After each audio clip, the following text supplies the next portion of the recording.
दोस्तों, चैनल पर नए हो तो चैनल को सब्सक्राइब जरूर करें और कहानी पूरी सुनें। आत्महत्या एक दर्दनाक कहानी। उसे जीना नहीं था, वो खुद को ख़त्म कर देना चाहती थी। उसके दिमाग में हमेशा यही विचार आ रहा था। उसने डिसीजन ले लिया था, सिर्फ अंत कैसे करे इसके बारे में सोच रही थी। चारों ओर अंधेरा ही था। अपने ही सोच में मग्न पूर्वी नीचे बैठकर बहुत वक्त तक ऐसे ही बैठे फर्श की तरफ एकटक देख रही थी। पति के धोखेबाजी से पूर्वी अंदर से टूट गई थी। उसने बोले हुए शब्द पूर्वी के दिल में घाव कर गए थे। इस बार पंकज ने तो हद पार कर दी थी। अब और जीने का कोई अर्थ ही नहीं बचा था। अब खुद को ख़त्म कर दूं, इसके सिवाय दूसरा विचार उसके मन में नहीं आ रहा था। दोनों बच्चे गहरी नींद में थे। एक नज़र उनकी तरफ देखा, उनके सिर पर प्यार से हाथ फेरा। आंखों में आंसुओं की धारा बहने लगी थी। उसने मन में एक दृढ़ निश्चय किया था। रात के 2 बजे थे।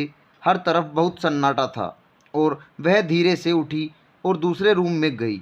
गले में फांसी का फंदा डालने ही वाली थी, तभी कुछ गिरने का आवाज़ आई। पूर्वी का 2 साल का बेटा ज़ोर ज़ोर से रोने लगा। उसी क्षण पूर्वी की 6 साल की बेटी चिल्लाने लगी, मम्मी छोटू बेड के ऊपर से नीचे गिर गया। तुम कहाँ हो? देखो ना छोटू कितना रो रहा है। पूर्वी भागकर दूसरे रूम में आई और अपने बेटे को उठाकर अपनी गोद में लिया और अपने सीने से लगा लिया। बेटी रोते हुए बोली, मम्मी तुम कहाँ चली गई थी? मुझे बहुत डर लग रहा था। तुम हम दोनों को छोड़कर कहीं मत जाओ। मुझे अकेले में बहुत डर लगता है। पूर्वी अपने दोनों बच्चों को पास लेकर जोर से गले से लगा लिया और रोने लगी। दोनों बच्चे उसके सीने से लिपट कर सो जाते। रोते रोते पूर्वी को कब नींद आ गई उसे पता ही नहीं चला। काम वाली बाई गंगू की आवाज़ से पूर्वी की नींद टूटी। अरे मैडम, आपने बाहर का गेट खुला क्यों छोड़ दिया था? अरे मैडम, क्या हुआ? अभी तक आप सोई हुई हो? तबीयत तो ठीक है ना? वो खुद को संभालते हुए बोली, हाँ थोड़ी तबीयत ठीक नहीं है। घड़ी में वक्त देखती है तो 8:30 बजे थे। आज तुम्हें आने में इतनी देर क्यों हो गई? मैडम, चौथी गली में मेहता जी रहते हैं ना, उनकी बहू ने फांसी लगाकर आत्महत्या कर ली। 2 बच्चे हैं उनके। उनकी एक 10 साल की बेटी और 6 साल का बेटा है। यह सुनकर पूर्वी के कलेजे को धक्का लगा। अपनी साड़ी ठीक करते हुए उसने पूछा, कब हुआ? गंगू ने बोला, रात को हुआ। मैडम, मैंने ऐसे सुना है कि उसके पति की दूसरी औरत से संबंध थे। कमबख्त अभी तक नहीं आया। अचानक पूर्वी ने गुस्से से बोली, अच्छा किया वह आया नहीं। उससे क्या फ़र्क पड़ता है? अब वह थोड़ा न देखने आने वाली है। ये सुनकर गंगू पूर्वी के कान के पास आई और धीरे से बोली, मैडम मैं अनपढ़ गंवार हूँ और घर घर में जाकर झाड़ू पोछा करके मेरा पेट भरती हूँ, और आप पढ़े लिखे हुए लोग हो। भले ही मैं आपसे उम्र में बड़ी हूँ, जीवन का अनुभव आपसे थोड़ा ज़्यादा है। आजकल साहब और आपके बीच जो चल रहा है वह ठीक नहीं है। मुंह बंद था, फिर भी मेरे कान खुले रहते थे। मैं एक औरत हूँ और औरत के दुख मैं भी समझती हूँ। इसलिए मुझे आपको एक बात बतानी है।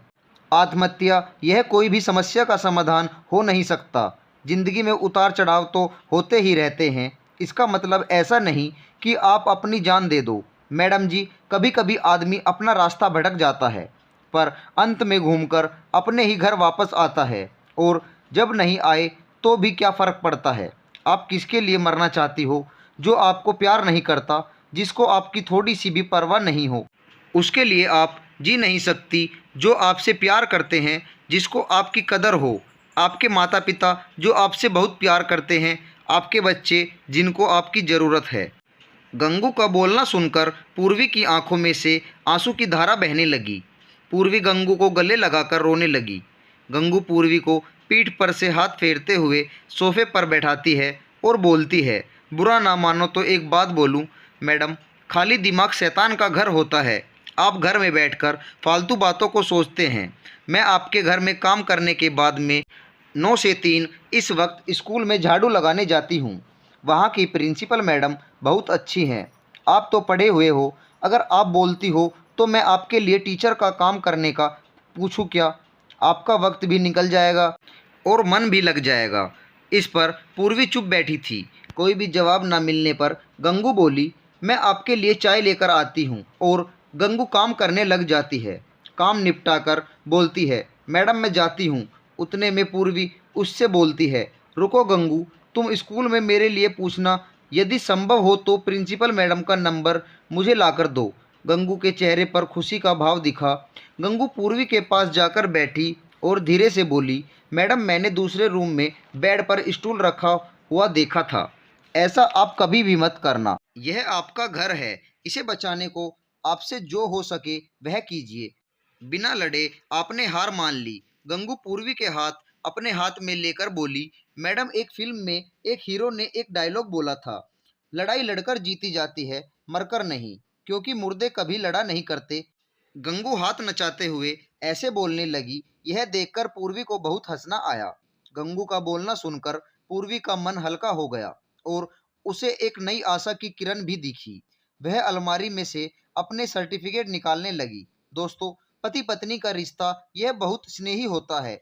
भगवान को यही दुआ करती हूँ कि कोई भी पति पत्नी के जीवन में ऐसा मोड़ नहीं आना चाहिए। अगर आया भी तो आत्महत्या ये उसका इलाज नहीं है। जीवन में कोई भी समस्या का आत्महत्या यह समाधान हो नहीं सकता। दोस्तों, अगर आपको यह कहानी पसंद आई हो तो लाइक, शेयर और कमेंट बॉक्स में अपने विचार जरूर बताएं और चैनल पर नए आए हो तो चैनल को सब्सक्राइब जरूर करें। आपका बहुत बहुत धन्यवाद।